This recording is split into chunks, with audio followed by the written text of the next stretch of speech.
এই দেখ তোর পিছে কি দেখতো? কে? আমি তো কেউকে দেখতেছি না, দেখি তো। বাবারে, এটা তো ভূত বলা। চল চল তাড়াতাড়ি, আসলো আসলো, তাড়াতাড়ি দৌড় দৌড়। চল চল। তারা আমি আসতাছি, তোদেরকে আজকে খেয়ে ফেলবো।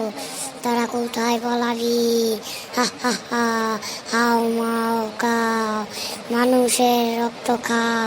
হি হি হি হি হি। তারা তারা দেখি ওটি কি বলতাছে, শুনে আসি। না না, যাইস না, অতি তোকে বোকা বানাইতেছে, তোকে খেয়ে ফেলবে। কি হয়েছে তোমার ভূত মামা? তুমি কান দিতেছো কেন? এবং কত সময় আসতেছো?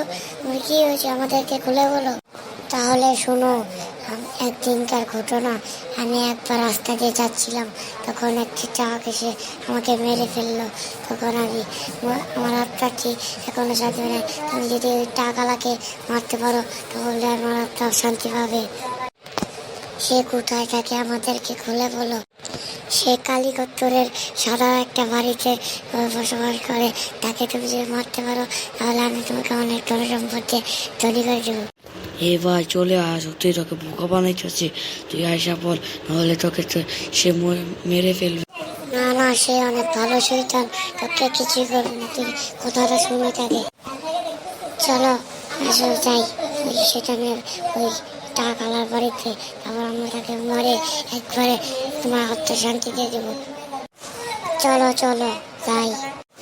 কেউ কে বলবো না আমরা মিশা কথা বলতেছি।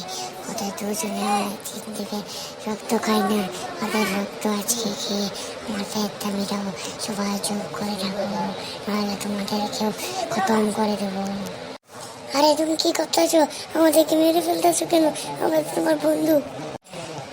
আহা, আমি তো তোদেরকে বোকা বানাইছি, এবার তোদের রক্তকে আমার অনেক দিনে খিদায় মিটাবো।